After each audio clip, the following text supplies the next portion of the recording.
Hello, good evening and welcome ladies and gentlemen to an all new season of the much loved and ever entertaining Skip Barber Community Trophy, as brought to you on the Premier Sim Racing platform, available only on PC, known as iRacing, and proudly sponsored by both Musical Money Limited and Old Git Racing Team. That's right, we are back for a fifth instalment of the series that continues to keep the Skippy alive, and having run for the best part of 2.5 years, this series is not slowing down. Another 24 rounds await us over 12 weeks of incredible racing, and whilst many were perhaps wondering whether we would see the continuation of the series as of the winter of 2025 going into the early stage of 2026, given we've come hot off the heels of Season 4, well, the drivers voted for it, you all voted for it, and we are back once again, and we're jumping straight into the heat of the action, and in good time as well, because it's getting quite cold here in the United Kingdom, or at least in this commentary booth on the circuit we're at today, but we're going to be heating things up nice and early as we make our way towards the Christmas holidays and also to the end of this year.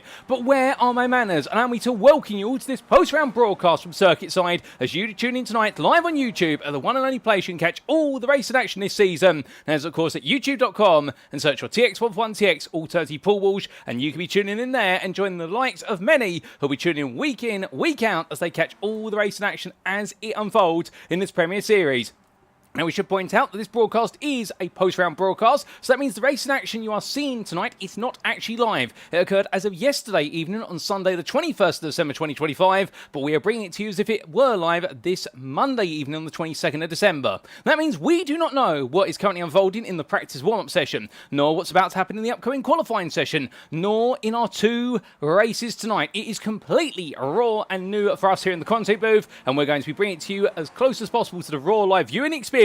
And as always, we do ask if you are in the chat. Firstly, don't be shy, feel free to say hi and let us know how you're doing today, as we are in Christmas week, but we do ask, of course, no spoilers, please, in the chat, not just for us here in the commentary booth, but also for the guys and girls tuning in at home, do not know what happens, and therefore this is going to be brand new to them as all the racing unfolds. Speaking of the commentary booth, in the booth for this season, you'll have myself. My name is Paul Walsh, also known as TX1 or Britain a Spit, depending on what media you follow me on, and it's so great to be back, having covered the Skip Barber Community Trophy in its early days in Season 1, the series sponsored by Musical Money Limited then, and also with Gone Skipping Racing, and it is absolutely brilliant to see that it's been keeping on going for so long, and well, we're definitely going to keep the momentum going here today. In terms of our circuit, we're at the Brands Hatch Grand Prix circuit, and our schedule for tonight is as follows. Times in Greenwich Mean Time, that's GMT, or Universal Coordinate Time, UTC. And as we can see, in just under 13 minutes time, we make it our way out of the circuit for our maiden qualifying session of the season, 10 minutes in duration, after which we'll then head to the grid for the first of our 24 rounds.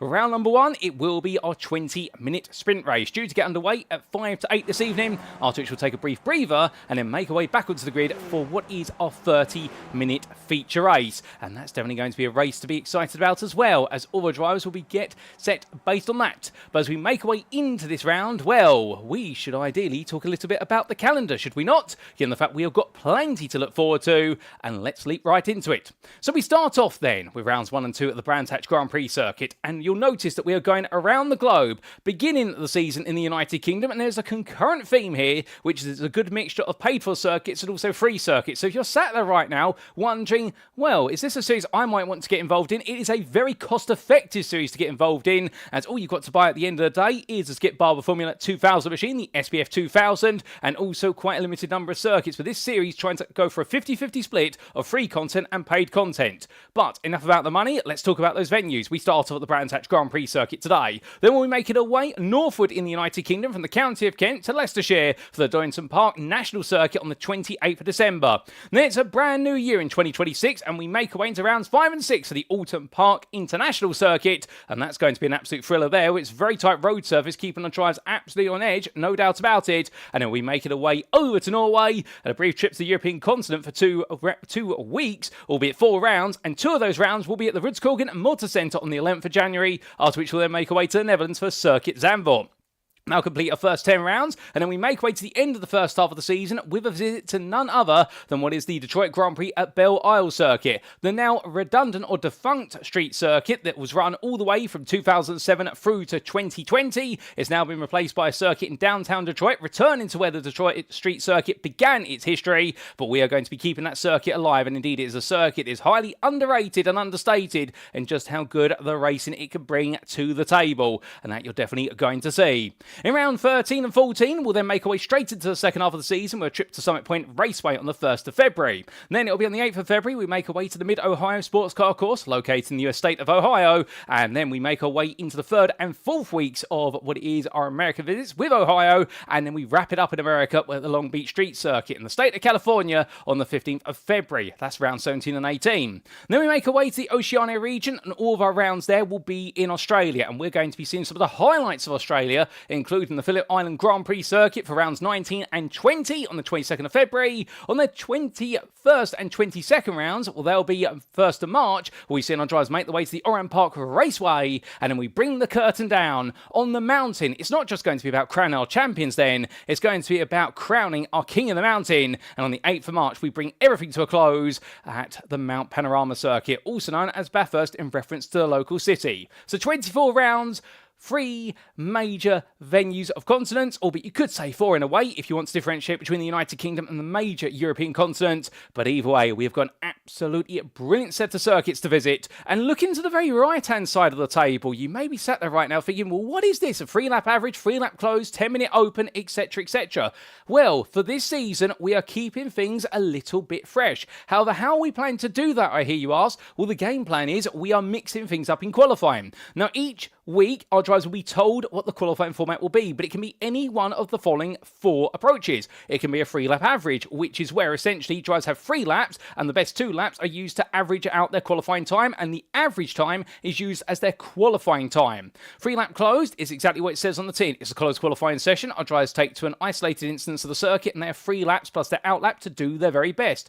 10-minute open is an open session. All drivers out on the same circuit for 10 minutes. Whoever puts it on pole come the end of it, they're on pole position. And then, of course, we do have the 1-lap shootout, which is going to be at the end of the first half of the season, at the end of the season. And also we do have a 3rd 1-lap shootout for rounds 19 and 20, and that is an outlap, and then you get 1 lap to try and put yourself on pole. There's no warm-up laps other than the outlap, and there are no banker laps. You've got to go all in to win it or bin it, as they say. And that's what's going to keep things intriguing in qualifying. But of course, we've also got other intrigue here, and we're not changing too many rules here. We're trying to keep things fresh, but also familiar. But this will be a circuit that's familiar to everyone. It's the Grand Prix Lounge of the Brands Hatch Circuit, located in the village of West Kingsdown in the county of Kent, or the Garden of England, we should say, in the United Kingdom. And a huge thank you to iRacing.com, not just for the brilliant simulator, but the absolutely superb track maps that come with it. 2.3 miles in length, or 3.7 kilometres, and this circuit has withstood the test of time in an actual amphitheatre, which is the farmland of Brands Hatch on which it has been erected. These 9 corners, of course, really do stem through the theme of medium-speed apexes and fast-flowing. It's also a naturally very narrow circuit, which means overtaking around here, even in a rather narrow Skip Barber Formula 2000 machines, is going to prove challenging, but that's where the art of the craft is going to be, and that's why qualifying is going to be so valuable here. In fact, you put yourself on pole, and you've got a good opportunity to defend. However, you have got a couple of long straights for our Skip Barber Formula machines, including the run across the start-finish straight, all the way from Clearways to Paddock Hill Bend, turns 9 through to 1, and also we've got the run, of course, all the way from Surtees Bend at turn number 4 up to Hawthorns at turn number 5. But with a couple of hairpins thrown into the mix as well, none more so than the infamous Druids Bend at turn number 2. We're definitely going to see some lunges under braking, as well as some confidence tests as our drivers make the way around the Grand Prix loop at turns 5 through to 8, which starts with Hawthorns and completes with Stirlings. But don't forget Westfield Bend at turn number 6, alternatively Dingledale up into Sheen at turn number 7. It is going to be a huge challenge for everybody involved. But as for our rules, before we do go racing, we haven't seen too much in terms of the rule changes. Car setup wise, this is an open setup series with our drivers bringing a setup of their choice to each and every round of racing. Car fuel loads are restricted to 60% for all race day sessions, and that does mandate a pit stop. More on that a little bit later. Now for our qualifying session today, it is a 3-lap average, and the session shall be closed. So all the drivers take to an isolated instance of the circuit, and what we will see is they'll go out there, they'll have their out lap, and then they have 3 laps to them. And the average of each driver's 2 fastest laps, they'll set their final time. And that's how we'll make up the grid. As for our races, well, they'll commence via a standing start, as is the tradition of the Skip Barber Formula Series, with 1 fast repair being available in each race. Now, should a driver get to 17 instant points, they will receive a drive-through penalty for their misdemeanors, get to 21, and they will be disqualified. And as for the grid for the feature race, it'll be set based on the finishing positions of the sprint race. However, we should caveat that by pointing out I do believe it is a top 15 reverse grid going into the second and final race of each and every race meet. So therefore, it means whoever takes the victory in race number 1 in the sprint. They will line up 15th place in what will be the feature race, and we continue that inversion until we get to the 15th place finisher in the sprint race, and they'll be starting on pole for the purposes of the feature. Those who finish 16th and downwards, well, they exactly start where they finish from race number 1. They start there, and they've got to make their way upwards. But in the feature race, of course, to keep things interesting, there's a bit of strategy, as there's one mandatory pit stop in which drivers must take on fuel. Changing tyres, meanwhile, is entirely optional, and we're not going to expect that at all. But that's enough about the rules, regulations. We're here for the racing, and therefore let's make our way back to circuit side. And as we do, all the drivers right now definitely keeping themselves interested and occupied here as they make the way on through. And it's great to see so many big names back of the grid once again, including none other than Adam Tompkins here, who currently is the fastest of everybody in this qualifying session, and by quite a staggering margin. Although I say qualifying session, I should wash my mouth out with soap there and say practice. Qualifying is coming up very shortly, and right now I think Tompkins would be hoping that this is eventually his qualifying session, because he would definitely be on pole position. But something tells me right now he's going to have some work cut out for him here, particularly when you have the likes of Titus de Jong, the Dutchman here, following his teammate in the 117 around. That's Remco Plessier, and they're back once again today in the Raging Machines as they make their way through those definitive liveries there, and well, looking absolutely lovely they are, embracing the Dutch red there, no doubt about it. We also do have Gordon van der Bergen from Chequered Racing, he's back as well, and the Phantom Machine has stayed on the grid all the way since season 1. It's so lovely to see it back out there, and indeed right now I can't help but have a big smile on my face, because I remember the very first time I ever interviewed him, and he definitely was a character in the interview room, but for all the right reasons, I should say, not for any of the wrong reasons. Albeit, are there any wrong reasons with regards to interviews? And well, the answer to that is no, not normally, albeit some do get a little bit more energetic in the interview room other than others. But of course, with this being a post-round broadcast day, we're not going to be getting any interviews of our drivers after the races. However, as of next week, when we make our way to Donington Park for rounds 3 and 4, and all the way through the remainder of the season, all your broadcasts will be live from circuit side. This is just an anomaly today due to scheduling and timing circumstances, but we promise you there will be a live broadcast from every pair of rounds going forward after today, and therefore we will have driver interviews after the racing has been completed, so that way you get the full story from the drivers who make up the grid, as we do see the Old Git Racing Team driver there, or Peter Suopanki from Finland, going very sideways, going through clearways, and a bit too eager to attack the corner and sliding the car around there. Well, I don't know whether he's driving a Skippy at this point or whether he's going for Formula Drift, but either way he's definitely demonstrating his ability to keep the car pointed at an angle as well as on a straight line. But we also do have other names such as Mario Farag, the Spaniard here, making his way across the timeline. He's looking to be occupying the midfield today, at least in the Martini machine, and I'm getting flashbacks here to what is the 80s and 90s era of racing, particularly in closed cockpit racing, and then going into the noughties era of perhaps Formula 1 as well, where Martini colours have been on some of the Williams machines in the past, and also on the Porsche cars. But as he makes his way on down, right now the number 10 driver here will be looking to try and move a little bit further up the order before he'll find his Martini being shaken rather than stirred. He needs to stir himself to action, indeed. But as he heads onwards, we also look to Lee Payne here. And well, Payne right now in a very colourful machine there. And indeed, I think inspired there by medicinal herbature, as we do see him going up the hill. And I think that is the Puff Puff of Racing Machine, the privateer. And right now, just getting right in the thick of it. And I would imagine at this point, perhaps quite eager just to get his head all locked in. But with a minute and a half to go in this practice session, we also do have here Pedro Marion Cladera from Spain. And we've got an absolutely packed grid here as well. That's something we haven't really talked about. We've got a grid today of none other than 31 drivers in attendance for a season opener. It's an absolutely huge grid, which is lovely to see, and I think there's going to be some big smiles all around with regards to how big this grid is. But as all the drivers get themselves set, of course, and they're coming up towards what will be the absolute critical juncture, which is going qualifying. It's not too far away, but it's going to be a real test here, a litmus test of who's the fastest over an average a lap. So who's the most consistent in qualifying and the fastest is another way of putting it. Now, of course, we do have big names on this grid, and none other than Dennis Johansson, who was your Season 4 champion. He's out there. He's back once again. He is the Dane. And well, he was your champion by quite some margin last time out in Season 4 in the Spring to Summer Series of 2025, taking the championship crown of 567 points to the 454 of Adam Miles, with 3 wins to the 2 of Miles. And Jeff Randall, meanwhile, was your third place finisher, not too far behind Miles, only 431 points. So the best part there of 23 points behind with 1 win. And he was only ahead of Gordon van den Bergen based on result countback. That's how close it was between them all. But as the drivers make the way on through, right now Dennis Johansson definitely has the pressure on him to defend the title this season. But without further ado, that pressure now is going to start to become apparent, because with 5 seconds left on the clock, it's time for us to go qualifying, ladies and gentlemen, and we'll be right back to see how all our drivers get on in the first qualifying session of the season.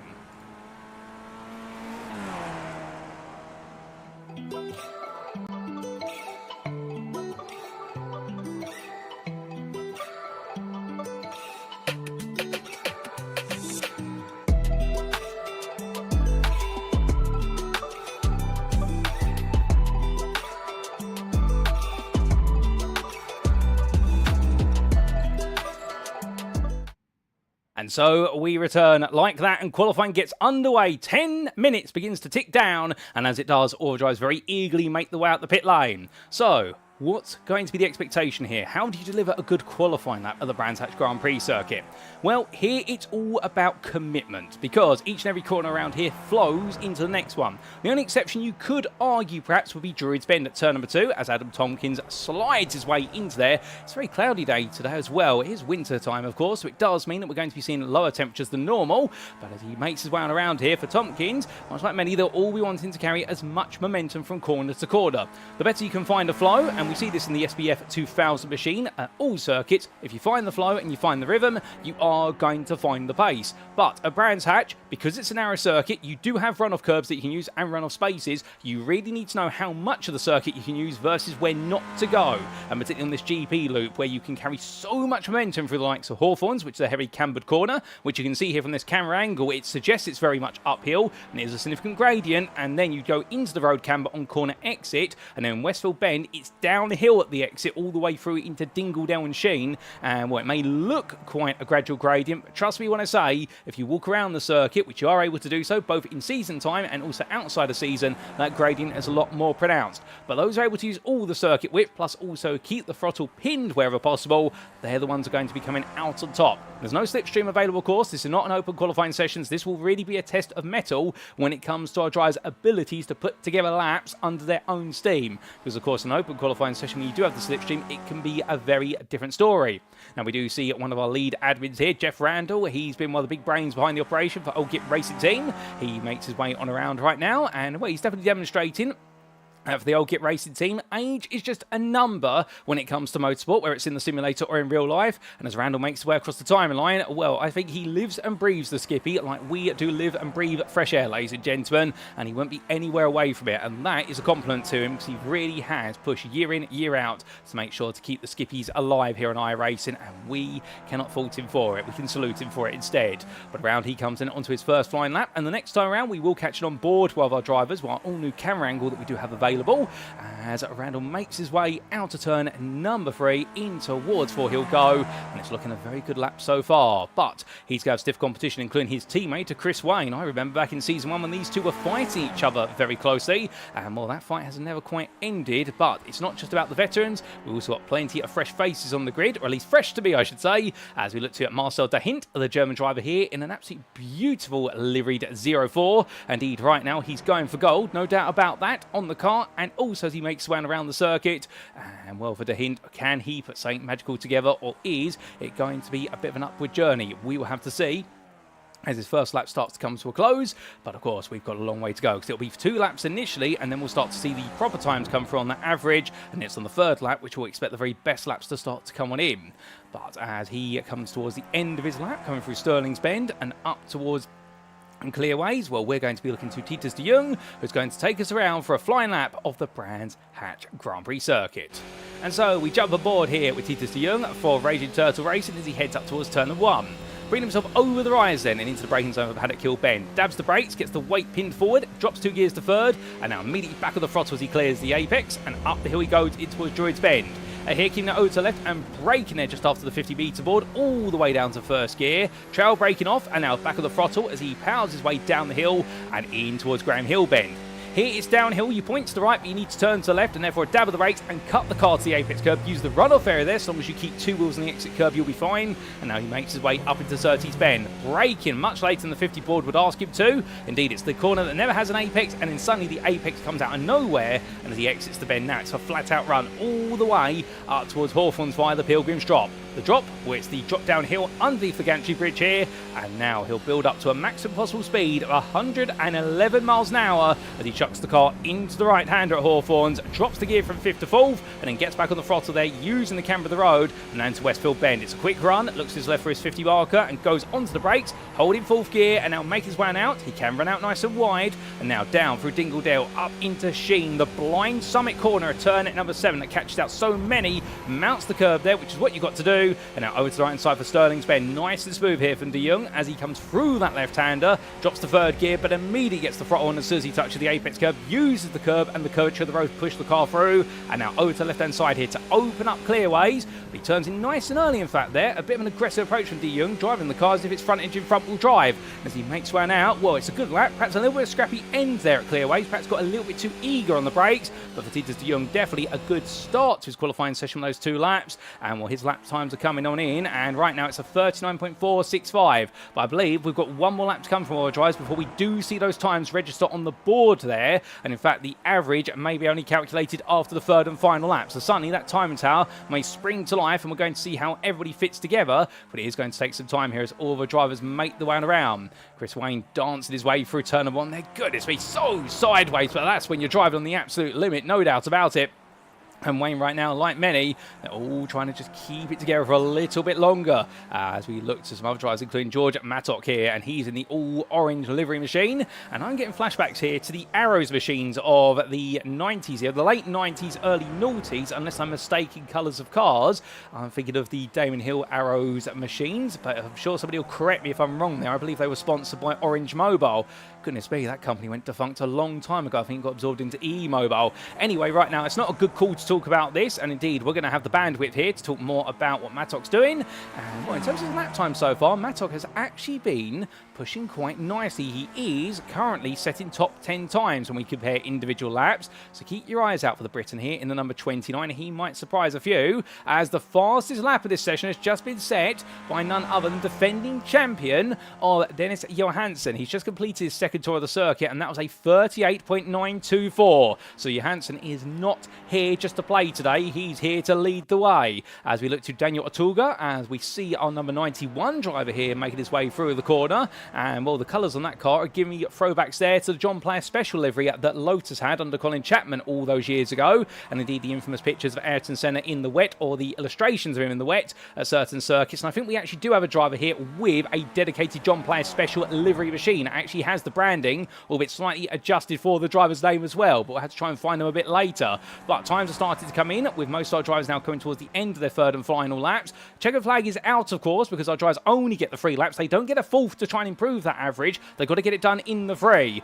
And it does look as though there, our thoughts it being a 2-lap average might have been adjusted to a 3-lap average. But either way, it doesn't matter if we got that slightly wrong, because what's being get right at the moment is the fact that all our drivers are absolutely demonstrating what they could do. And Daniel Otuga comes across that timeline, and he puts himself into 3rd place with the best lap of the session of 38.594. But his average means he stays 3rd in the end. He doesn't go to pole position as Adam Tompkins calls things on down. We've still got a couple of drivers to come, including Dennis Johansson. And right now, what can the number 7 driver do here? He has proven himself to be a very quick driver. He's proven himself to be a very capable driver. But does that all translate into being able to put it on pole? And the answer is going to be here as he comes towards that timeline.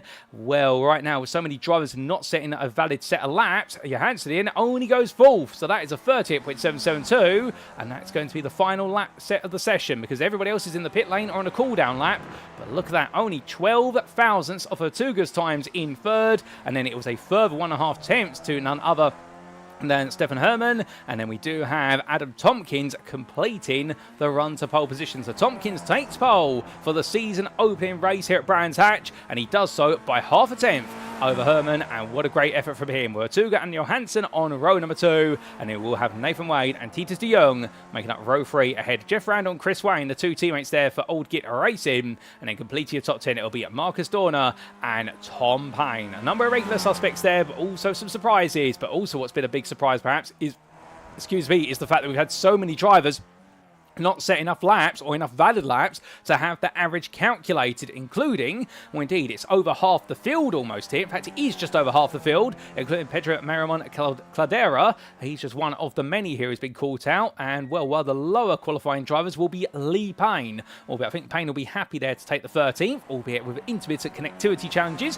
Hope that's not a sign of something to come, but he makes his way into the pit lane as well. Things calm back on down, and, well, very shortly they'll be back out there for the gridding procedure. And then we will start to see all the excitement kick off with the racing. But Johansson comes on through. I think he's been doing some reconnaissance work just to see if he can find a bit more time out there. But right now for Johansson, it's definitely proven to be a bit of a challenge here and not one that has come along gladly. But still, qualifying is just one part of the story. The races are where the big points are scored. Although for this season as well, we do have bonus points for those who qualify in the top 3 spots. 3 points for first, 2 for second and 1 for third. So it does mean that Adam Tompkins is going to be taking the maximum points from qualifying, and it'll then be Steph Herman who will be taking 2 points ahead of Daniel Atuga, who take a single consolatory point.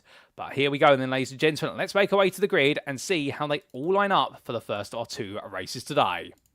So onto the grid they go, and taking pole position for the season opener by a 10th in the end, it is Adam Tompkins, the privateer, doing a brilliant job there to put himself on pole, ahead of Steph Herman, who lines up in second. Then we do have Daniel Atuga and Dennis Johansson making up row number 2, with Nathan Wade and Titus de Jong line up on row number 3, and the Raging Turtle racing driver, well, he'll be looking to use that rage to his advantage when he gets underway from 6th place, because behind him he's got the Old Git racing team pair of Jeff Randall and Chris Wayne. Then we do have none other than Marcus Dorner and Tom Payne, I should say, round off your top 10. And outside the top 10, we do have, on further down that grid, none other than what is the combination pair of Joshua Harley and Mara Frag. And then behind them, even further still, we do have none other than Lee Payne and Klaus Biedermann, with both drivers there struggling a bit in qualifying, especially so the Portuguese driver Biedermann in the all-coffee livery machine. And right now, he's definitely going to need a bit of coffee to spruce up his pace. We then do have, with no valid time set, and this is then based on who set the fastest individual time, it'll be Neil Garner who starts in 15th. The New Zealander driver there being followed up by Martin van Eekelen, and then the Dutchman will then be followed up on the 9th row of the grid by the combination pair of Terry McGrath and Paul Smithhurst. Round off your top 20, it's going to be Gordon van den Bergen and George Mattock. And then as we do look to the next few rows of the field, we do have none other there than what is Peter Sorpanki and David Kennedy, with the Whiskey Windmill Bandit racing driver being followed up by Raging Turtle Racing's Remco Plaisir. He lines up directly behind the Old Git Racing team's Flying Finn, so it's going to be the European battle there. And then we do have, starting in 24th, none other than what is James McRitchie ahead of Simon Wareham and David Elliott, with Oriol Surratt starting in none other than 27th place, the Andorran driver ahead of Daniel Salmon, and completing your top 30 it'll be Marcel de Hint and Pedro Maron Cladera. And then round off your starting order in 31st place, it is going to be Jared Still, the American driver there who makes it up from the rear of the field. But without further ado, ladies and gentlemen, the grid is all set. We are all set to go racing. It is time to go racing, and all drivers line up on the grid, and here come the lights. And it's lights out and away we go for the first R2 race day. Round number 1 of the season gets underway, and Adam Tompkins has a great start. Herman, meanwhile, going defensive versus Atuga down into the opening corner. But as they roar the way on through, and 20 minutes will tick away very quickly here. All the drives safely on through for those who made the start. We have had a couple opt to start for the pit lane. All 30 have got issues with their cars, but everyone is safely through the opening few quarters for now. As we look a bit further back, Lee Payne disappears and reappears for the ether. But as they come down there, Payne finds himself in a three-way fight with Gardner and also their Terry McGrath. And in the end, it's going to be George Mattock who gets on through as well. Around the outside goes Mattock. A bit of a brave move there for Mattock on cold tyres, but I think he feels he's got the pace to do it, and he's going to try and commit to the bits here as they head in towards Surtees Bend for the first time of asking. But Payne will look up the inside, but in the end, Mattock will outpace him under braking. Paul Smithhurst tries to find a way through, but he also finds the company of Gordon van den Bergen, who's side by side with him as they now make the way onto the long stretch. So down the Pilgrim Shop they come. Smithhurst there on the inside, taking some grass trimmings there to avoid making contact with Payne, but he's going to try and take both places here as he comes up the hill into Hawthorns. So Smithhurst right now in a very good start here, already up 2 places as he clears Payne, and Van den Bergen goes to the switchback here, and in fact that's going to be a mistake from Smithhurst that sends him out wide, and the sick-head racing machine of Van den Bergen will clear Smithhurst in the end, as meanwhile everyone starts to queue up behind Payne, and then we can see Remco Plaisir and David Elliott trying to get involved, and Simon Wareham says, can I go too wide here? And the The answer is no, says David Elliott, as he forces Wareham back. They're fighting over 22nd place. As towards the back of this group, we do have Cladera, and he's watching on there in 26th. All the field snaking the way around right now, and meanwhile we come back to the front of the field as we come to the end of our opening lap. More laps to come, no doubt about it, but as all these laps come undone, well, right now it is too wide at the very front there as they come across the timeline. That is Herman versus Tompkins. Tompkins defended to the inside, and around the outside there tries Herman. Can he go for the move? The answer is no, he's not quite good enough. He is going to have to wait his turn instead then as they come up the rise, but he's going for the charge as best he possibly can, and Tompkins right now are really having to defend hard as looking at the inside of the pair of them is Dennis Johansson, with the fact that Tompkins was so engrossed in making sure that his rival couldn't get on through. Well, in the end, Johansson almost steals it away. He doesn't quite do so there, but brilliant battling as Johansson goes out wide into the grass. It's an absolute scramble here. Is it rallycross or is it motor racing? Well, either way, right now, they're all going for it. In fact, I should say road racing. This is motor racing either way, but as they head up the hill, it is Dennis Johansson who falls back to fourth place, with Daniel Tuga then now moving up to third, creeping his way back ahead of the man who stole the place away from him on the opening lap. But this battle between the top four right now is absolutely incredible. As we can see there, Tompkins versus Herman, and Herman has been able to outdrag Tompkins up to Hawthorne's Bend, but Tompkins once again finds himself on the inside as Johansson dispatches the Tuga there, and the Tuga I think decides he doesn't want to play the game, but onto the brakes they come into Westfield. Johansson now up the inside, he just about squeezes his way through.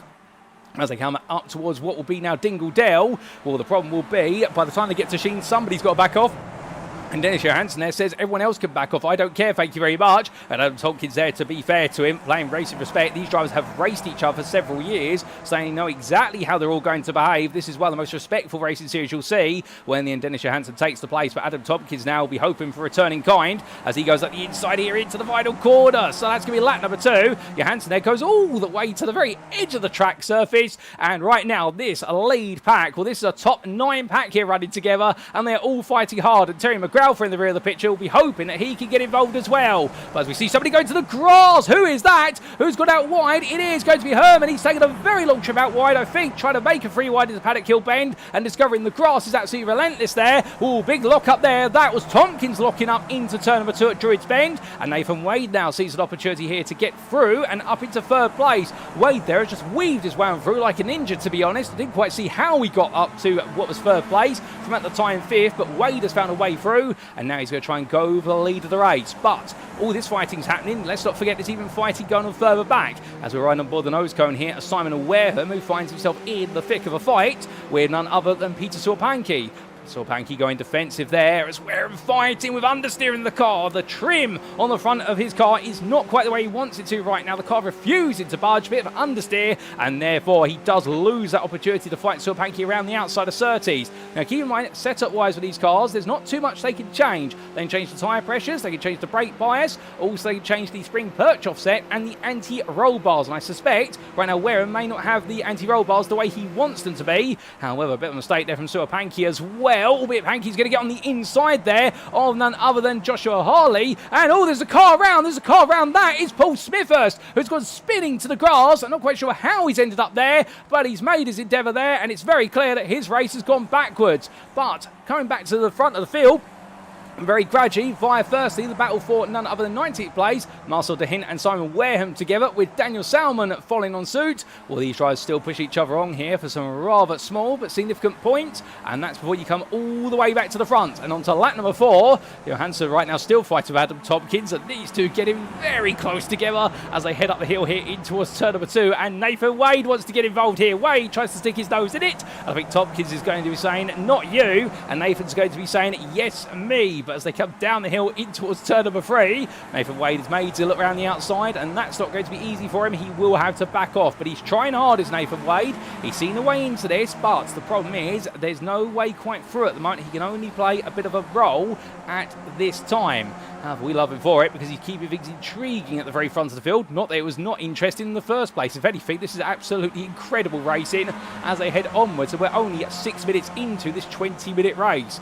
But over the crest and down they come, and Johansson going defensive there. Tompkins switches back to the inside, sells the dummy as much as he can. But in the end, Johansson just making sure he doesn't come through as Tompkins has a big slide. Johansson goes to the grass. They're both driving each other right on the edge of adhesion. And Nathan Wade, he's looking at this right now and thinking to himself, okay, if I keep pressuring them, who's going have made a mistake first? Well, we're going to have to wait and see as Marcus Dorner and Steph Herman are together. Dorner here in the white and red machine. Well, he's closed up to the back of Herman, having gained 1 place since the start of the race, ahead of Chris Wayne, and Wayne is the back of this group. But look at Terry McGrath, and you'll notice the 10th place driver in the BMW Motorsport machine. He's now started to close up as well, as is George Matuk and also Gordon van den Bergens. They're all being gradually pulled into this. They're gravitating towards the leaders. There's so much fighting going on. I won't be surprised if it is the top 10 or the top 11 fighting for victory right at the end of this. But for those who are right at the back of the pack, how exactly are they going to get to the front of it? Well, that's something they'll need to answer, and we'll just see whether they can pass that examination question.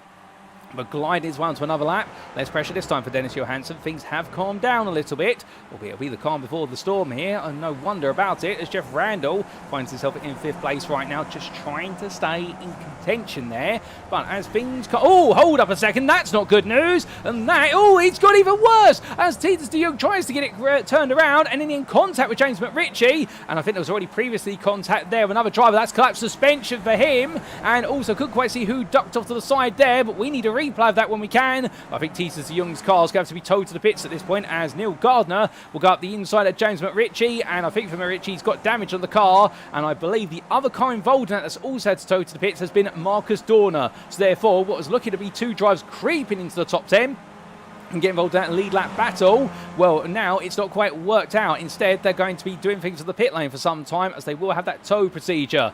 But as we see here, Neil Garner keeping McRitchie behind. Well, we're going to start to take a look back at some of the big moments from earlier on in the race, ladies and gentlemen, including what happened, of course, none other than Jared Steele right at the start. So this was still making his way through Westfield Bend, carried a lot of speed on cold tyres, and the rear of the car just said no. They tried to power out of it, but it did not quite work out, and it went all the way around instead. So for the American, it went a bit wrong, and then we had this on lap number 2 for Klaus Biedermann. The Portuguese driver here went into turn number 1, but what exactly happened as he made his way through?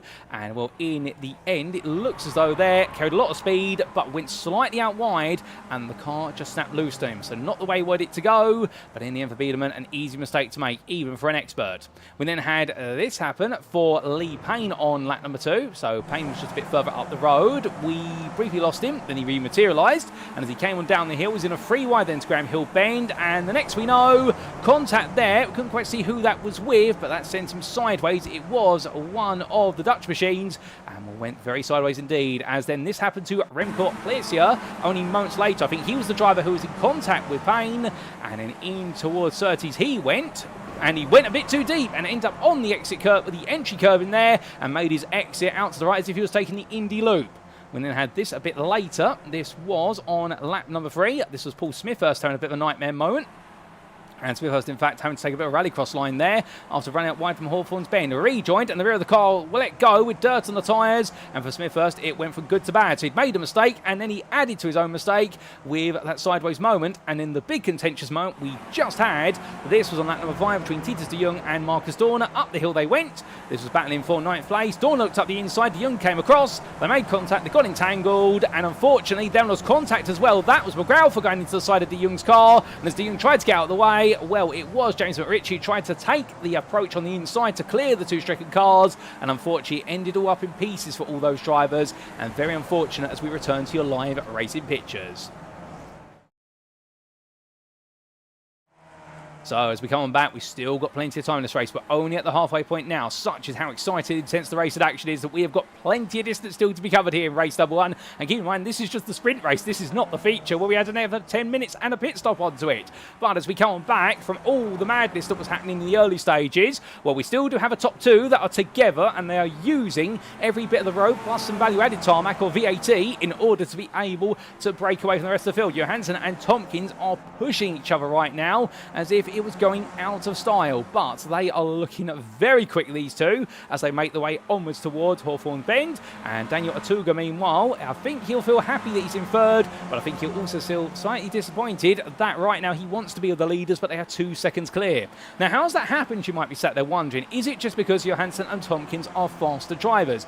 Yes and no. So, average lap times we have seen over the first 3 laps would say that Johansson and Tompkins are on average about 1.5 tenths faster than Daniel Atuga. However, what you've got to keep in mind is the fact that Tompkins has the toe of Johansson. Meanwhile, Atuga, whether it's through a mistake or fighting with the likes of Jeff Randall and Steph Herman, has lost some time to the 2 leaders, and he's lost the toe as a result.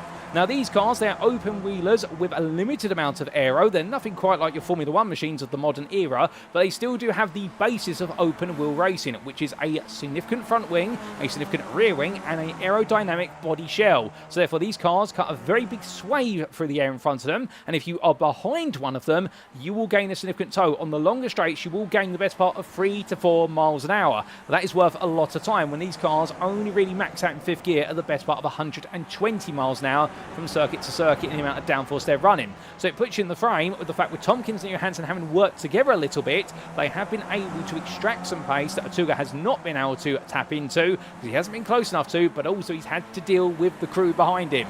And therefore that's where you're now starting to see this separation of the top 2, and then we have 3rd through to 6th, and then with Wayne and McGrauther being caught up in the madness that happened up at Druids Bend earlier on. Well, Chris Wayne right now is in a bit of a lonely 7th place, having fought his way into this position, and then McGrauther right now nursing a car that's got some damage on it. He has Gordon van den Bergen for close company, and that explains why you've seen this top 10 spread it into 3 significant packs and then a couple of lonely drivers. George Mattock, of course, being the last of the drivers inside the top 10 in 10th place. And as he comes on down the hill, well, right now I think for Mattock at this point it's all about not making mistakes and hoping the drivers in front of him start to fight. And that's why the tactical elements here of the Skip Barber Formula machinery and the Skip Barber Community Trophy is the fact you want to ideally work with the drivers around you to gain on the drivers further up the road or to pull away from the drivers behind. But it's the classic saying, the enemy of my enemy is my friend, in the fact that you become friends whilst you are enemies to work towards a common goal of catching the next car or getting away from the cars behind you. But at some point that temporary alliance, as we like to refer to it, will end up breaking up for the simple reason suddenly you've got a race to win, and Dennis Johansson and Adam Tompkins are in that situation. Tompkins has been very compliant. He has sat behind Johansson lap after lap for the last 6 laps. Well, not 6 laps necessarily, let's say the last 4 laps there, let's get our maths correct. But the point being, very soon, when we get to the final couple of minutes, the gloves will come off unless somebody makes a mistake. Which Dennis Johansson, it does go out slightly wide at Paddock Hill Bend. It's not enough to blunt his momentum entirely, but Tompkins will be wary of that. He'll be looking at this and thinking, okay, I might be able to push Johansson into another instance of that mistake. Perhaps I can get him to go deeper into the gravel trap, and if so, that's where he's going to be able to find the move. Because as soon as you end up in that gravel trap, it's almost as if you're being pulled into a proverbial sandy black hole. The car will be slowed, it'll go deeper into the trap, and getting it out of there requires you to sacrifice a lot of speed. But meanwhile, battling to Druids Bend, this is Marcel de Hint ahead of Daniel Salmon. Oh, they come together! Oh, that's not nice at all! Cars across the road, and in the end, well, it's going to be a lap down. Liam Payne doing a fantastic job at taking evasive action there, but de Hint and Salmon coming together, and de Hint has lost his rear wing. Daniel Salmon, meanwhile, I'm not quite sure where the car has gone, but I can tell you, in fact, he's carried on up the road. No pieces have fallen off it, but I wouldn't be surprised there's some significant damage, perhaps to the bodywork and the suspension there, but he's got away with it at least for now. But you can see with the fact that Liam Payne's going to unlap himself quite quickly at this rate, I think Salmon is going to be nursing damage all the way to the end of this race. He'll try to avoid coming to the pits as he doesn't want to cost himself time. Of course, to the detriment of those two, it is to the advantage of David Elliott, as Elliott now moves up into 20th place, 6 places gained since the start. So Elliott enjoying a pretty good run over the last couple of laps, and he's gradually picking up the places here. And for these drivers, of course, it is all about learning when you're further down the order, because you've got some absolute veterans on the grid here, as Tom Payne is passed by Neil Gardner. Gardner around the outside there in the Marlboro machine, and meanwhile Tom Payne, I think, falling into 12th place, and whether he's got damage on the car or not, either way, Neil Gardner right now is absolutely taking that place, rubbing his hands together and saying, right, who's next? The only problem is he's got a 4.5 second gap to close down now to George Mattock, and even with the pace that Gardner is demonstrating, I think that's going to be a bridge too far to close down over the time remaining unless Mattock makes a mistake. But back to the front, and as we look back from the rear of what is Dennis Johansson's car, well, there's Adam Tompkins taking a poke and a probe. However, it's going to be one thing to catch, it's another thing to pass, as the late great Murray Walker once said, and it's very true here, because we've seen Dennis Johansson. He is no stranger to being a leader, having become one of the most decorated drivers this year in the Skip Barber Community Trophy. And as they come in towards Hawthorns this time, well, what can Adam Tompkins do to get under the skin of the defending champion? well, some might say the game will be to simply try and cut away to the inside on the corner and look for a dummy as Johansson goes very sideways there, coming on through Westfield Bend. I think there's sideways and then there's drifting, and in the end, Johansson, well, he's got to be careful of that. The tyres will get hot. However, these tyres last a very long time in 20 and 30-minute races. There's no worry about tyre degradation in these machines, as far as I've been informed. So therefore, it is all about maximising the tyre and your speed, but even the tyre compound has its slip angle limits, and Johansson demonstrating exactly how much slip angle you have on that tyre before you end up going very sideways. But there's going to be this lap plus another 2 as they cross line to go on to lap number 11, and with the average lap time here being a 1:38 for these two, we are going to squeeze 2 more laps in. I don't think we're going to get 3 more laps in unless by some divine intervention they're able to find a bit more pace. It'll be very close for lap number 13, but I don't think we're going to have it because of the batting earlier on.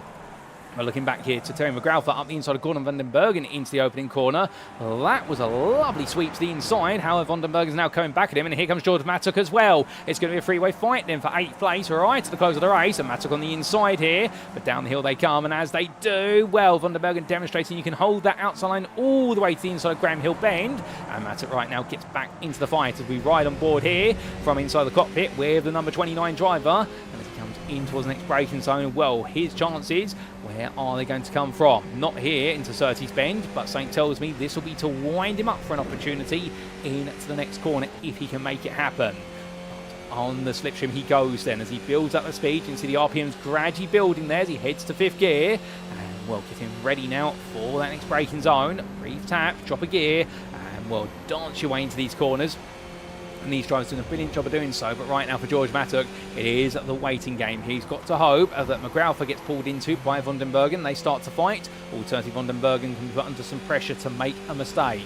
But van den Bergen doesn't seem to be making any at the moment in the Phantom machine. If anything, right now, the fizz is going away for Mattock, and definitely van den Bergen is starting to bubble up here as he looks to remove a McGrath from them as Mattock runs out very wide, pushing too hard into Sterling's Bend, and that's a bit of overdriving. But meanwhile, coming back to Jeff Randall, who finds old rival, none other than Nathan Wade right behind him, and in front of them, Atuga and Herman are fighting. But meanwhile, at the front of the field, that's a change for lead as we go on to, I think we are going to get 13 laps, ladies and gentlemen, because we had 1:40 left on the clock. When they cross the timing line, Adam Tompkins has moved ahead. Dennis Johansson on lap 12 here. And right now I wonder whether they're fighting, thinking this is the final lap of the race. Well, if they fight this hard, it could potentially be, but it's going to be so close to whether it is or not. And Dennis Johansson right now coming back at Tompkins as they make the way along the short stretch in towards Surtees Bend. 2 wide they enter, 1 wide they exit. Johansson gets ahead. However, Tompkins is not done yet. This is Adam Tompkins at his finest now. He's got into Johansson's head. Johansson has responded, and now the big question is, what's next? Well, Johansson here holding that inside line as they make the way through the run down for Pilgrim Drop in towards Hawthorns. But you can see Tompkins is brave enough to go around the outside here. I think the confidence is now brewing very nicely. But in the end, he will find a bit of wheel contact there. It sends him slightly to the curb, a bit of a touch, but nothing too bad of it as they make the way down now through Westfield and in towards Dingledale. But Tompkins is still there. He is absolutely relentless as we look down over the top of the number 17 from McCarran mounted on top of the bodywork. And as they make the way in towards Sterling's, well, you can see right now Tompkins taking a very early turn in there. I think he's cognizant of the dirty air and he doesn't want to make any mistakes at this point. 24 seconds left on the clock. Here they come into clearways. I don't think this is the final lap. I think we've got one more tour of Brands Hatch in this first round of the season. And as they make the way out to the corner right now, Adam Tompkins, he's close. He's got the speed. And here we go, ladies and gentlemen. One more lap. It's going to be a battle all the way to the finish then. 13 laps. White flag waves. And Tompkins looks around the outside here of Dennis Johansson. 2 wide, they're going to Paddock Hill Bend. Johansson in the end just stays ahead there. Tompkins literally missing his nose by an inch. And as they come in towards turn number 2, it's going to be Tompkins looking around the outside, but goes very high there to Druids Bend. And something tells me he's going to pick up some of the marbles out there, plus the gravel. That's going to hurt his tyre life in towards Graham Hill. So he has to back off for a brief moment. As Steph Herman, meanwhile, he's holding on to third ahead of Daniel Tuga, who's right behind him. And these two have both lost places over the course of this race, having seen Herman start in second and Atuga in third. And Johansson's been the one who's moved all the way from 4th to 1st place, such the way qualifying went. but the clock is on 0, and these drivers are still pushing each other to the absolute limit. It's brilliant racing between them, but what is still to come? There's more, there's no doubt about it, but who's going to be making the final moves here? As Nathan Wade and Jeff Randall watch on from behind, but here comes none other than Tuga looking around the outside of Herman. The all-black machine, there's contact, and Tuga's sent sideways into the gravel. There's a small touch, but it has big consequences, and Tuga's turned, but he gets himself going again, but that's going to relegate him down to 6th place. And here comes Chris Wayne, here comes McGrath from Van den Bergen. They're going to take the place off him. Wayne takes it, McGrath goes around the outside, and so does Van den Bergen. But meanwhile, we come back to the front of the field as we see Tuga drop to 9th. Right now, Dennis Johansson's not dropping for the lead of this race, and only one more quarter to go. And as they charge their way off into the distance and coming roaring past us into clearways, well, right now, Tompkins is looking left, he's looking right, but Johansson says, no, stay tight, commit to the bit. And as they roar the way along, well, the defending champion is definitely going to get things underway, or is he? Because they cross the line, it's almost a photo finish, but Dennis Johansson does take the victory, ahead of Adam Tompkins, with Steph Herman completing the podium ahead of Nathan Wade, who crept across the line ahead of Jeff Randall. We will then have Chris Wayne taking 6th place with Terry McGrath in 7th.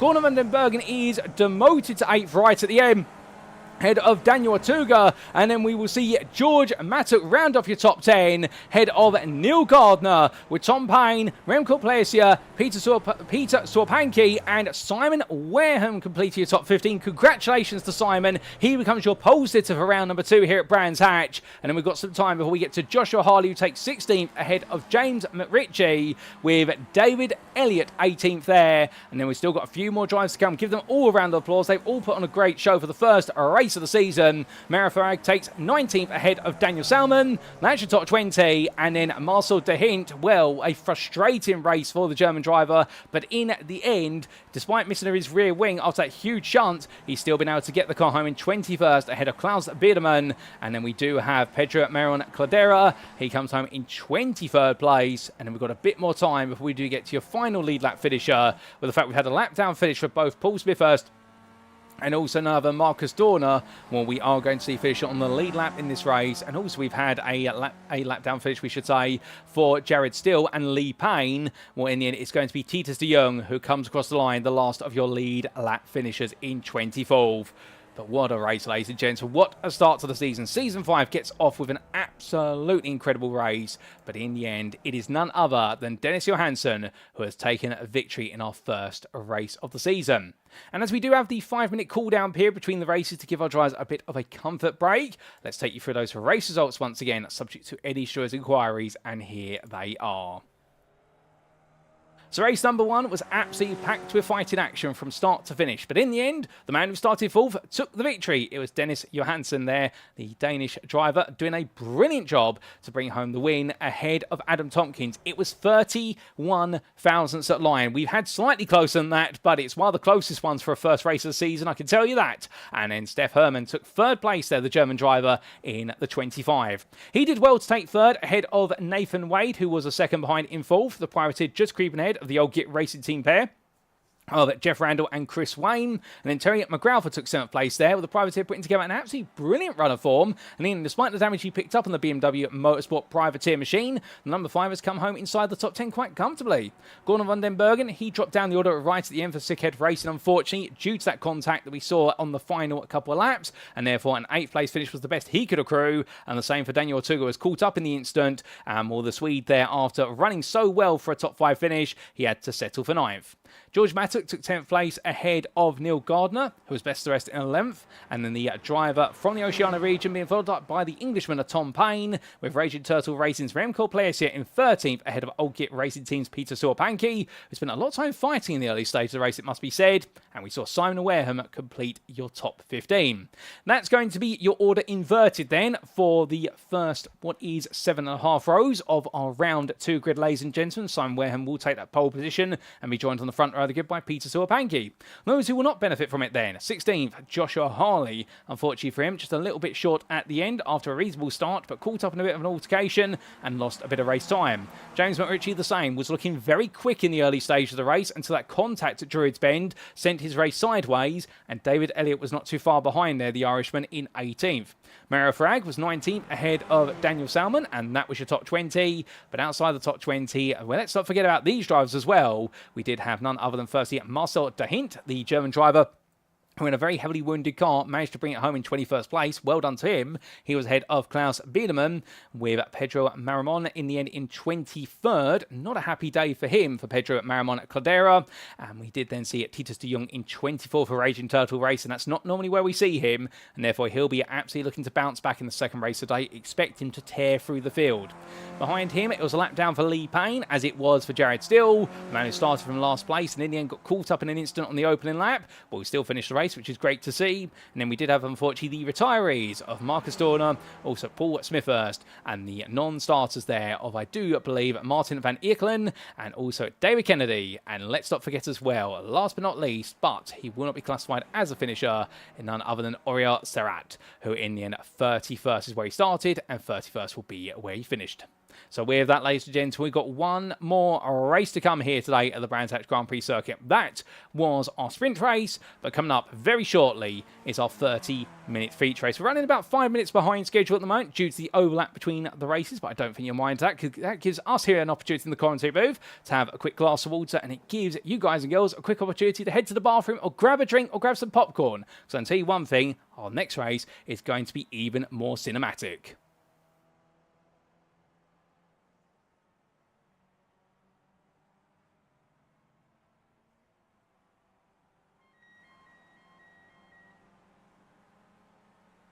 Well, water break had on our end here in the commentary booth. We do have a water supply, thankfully, but at the same time as well, we've got to be mindful there's plenty of racing to be covered. And as all our drivers get set then for what will be our final race today, well, that top 15 inverted grid, understandably right now, there's going to be some thought processes going on here with regards to how do you approach this race. And, well, simply put, you need to approach it much like you did in race number 1. But it is a 30-minute race, and this is where strategy comes in the fact that our drivers will all be expected to take fuel in the pits. Do you do a lot of fuel saving early on in the race? Do you perhaps underfuel the car intentionally in the pit lane in order to gain track position, but know you have to save off another driver later on? These are all the conundrums that our drivers will be thinking about. How much fuel do they start the race on? Typically a full tank, but some do sometimes gamble to actually put in a slightly lighter tank in order to gain some track positions early and then go into a maximum fuel saving mode.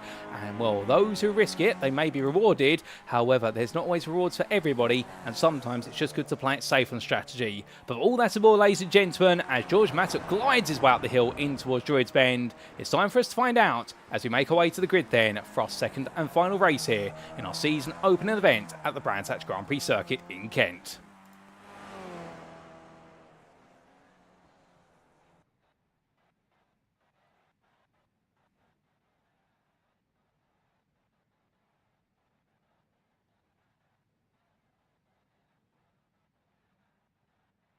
So onto the grid our drivers go, and as they do, can we bring you the grid positions? Yes, we can. And as we can see, it is Simon Wareham who lines up on pole position, the top 15 inversion, favouring him, head of Peter Sorpanki. Remco Plesia and Tom Payne, they're on row number 2, with Neil Gardner and George Mattock on row 3. Row 4 goes to Daniel Atuga and Gordon Vandenbergen. Keep your eyes out for the Swede of Atuga. He should be very quick from that full throw start, and they'll be ahead of Terry McGrath and Chris Wayne to complete your top 10.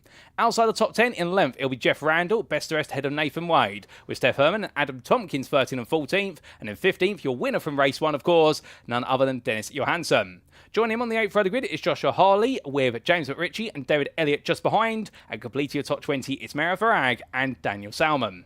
Then outside the top 20, not to be forgotten about, we do have Marcel de Hint and Klaus Biedermann, with Pedro Maron Caldera and Titus de Jong on row number 12. Then it's Lee Payne and Jared Steele ahead of Marcus Dorn and Paul Smithhurst. And then we do have just behind them none other than Martin van Eerkelen ahead of David Kennedy that complete your top 30. And then starting last but not least, if they can make it to the grid, it will be Oriol Serrat.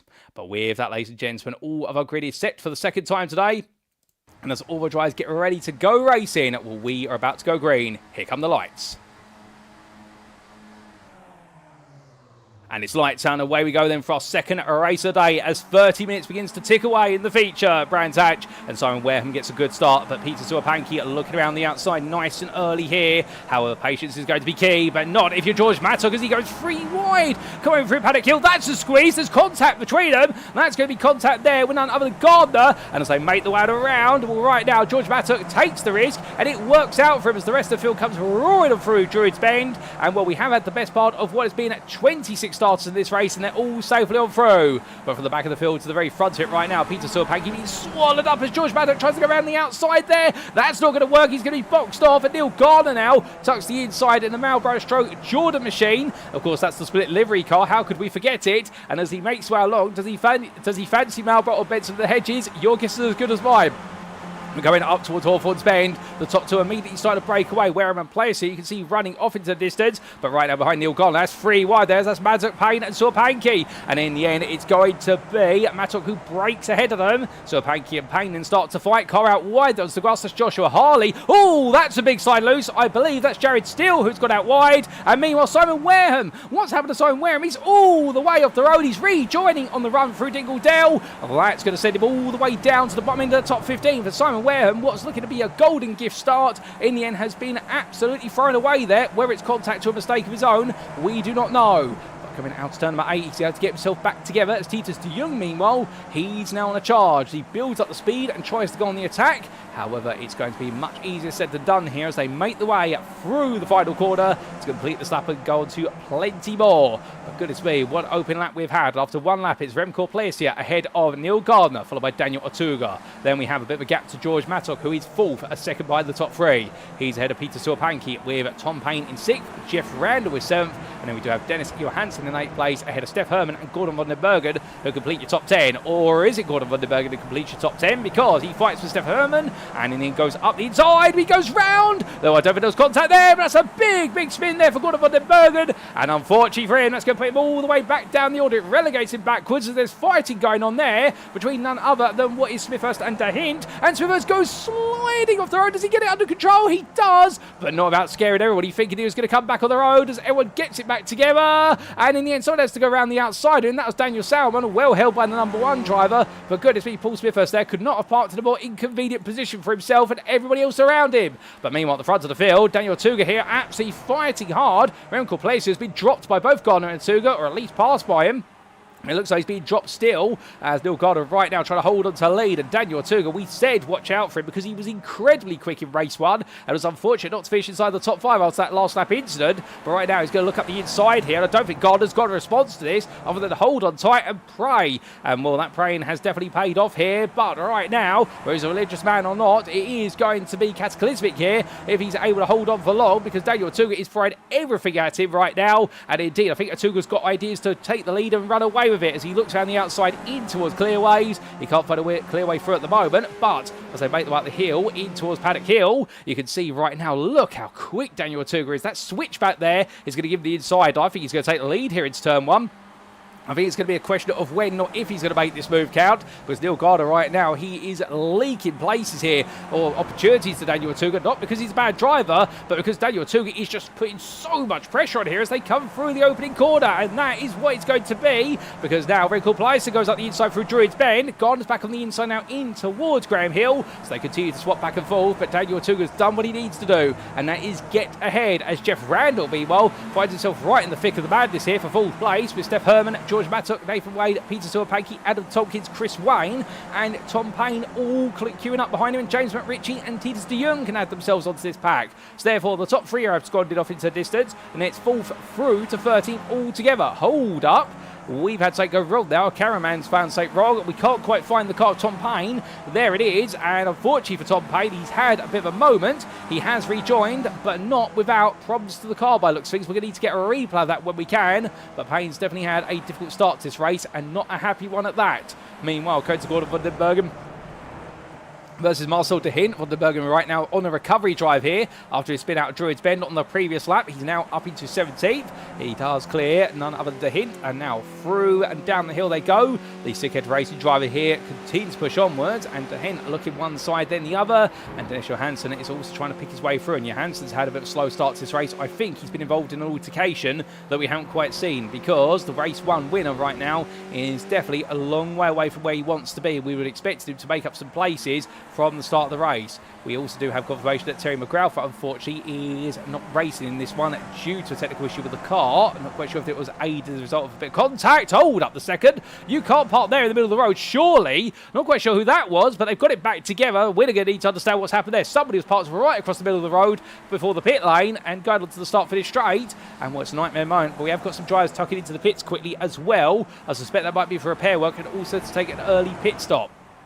But as we come back to the front, here's Neil Gardner with Jeff Randall for company. And meanwhile, Daniel Tuga's dropped all the way back to 5th place in this group. We've been looking further down the order, but now we come back up the order. But such is the ferocity of the fighting everywhere you look. And everyone out here is an absolute star, I can tell you that. But Nathan Wade right now finds himself right at a side-by-side here with Adam Tompkins.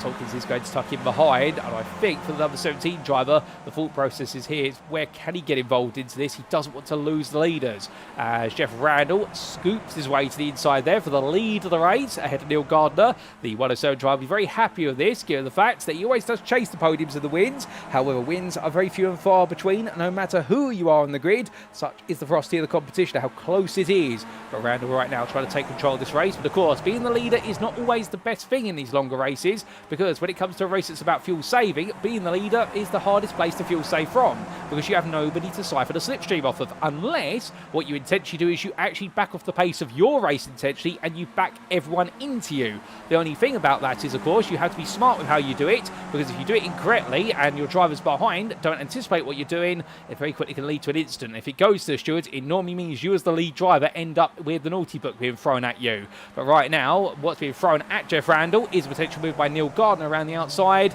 but Gardner in the end not able to find it. I think that's more mental pressure rather than trying to force a move here. So therefore, for Jeff Randall, on the fuel saving side, if he's going to be the leader, well, he's going to have to be very careful of how he uses fuel at this point. And I wonder if after a couple of laps he might be trying to get Gardner to pass him or get somebody else to take lead of the race, because he's at a disadvantage right now by being the leader, unless he has got a lot of pace and he can fuel save dramatically as well. That's something as a driver you can also try to do. As meanwhile, there's no saving fuel breaks there for Steph Herman as he looks up the inside of Nathan Wade, but that doesn't quite come out, and in the end he's now going to roar his way onto the next stretch here, looking to poke and probe.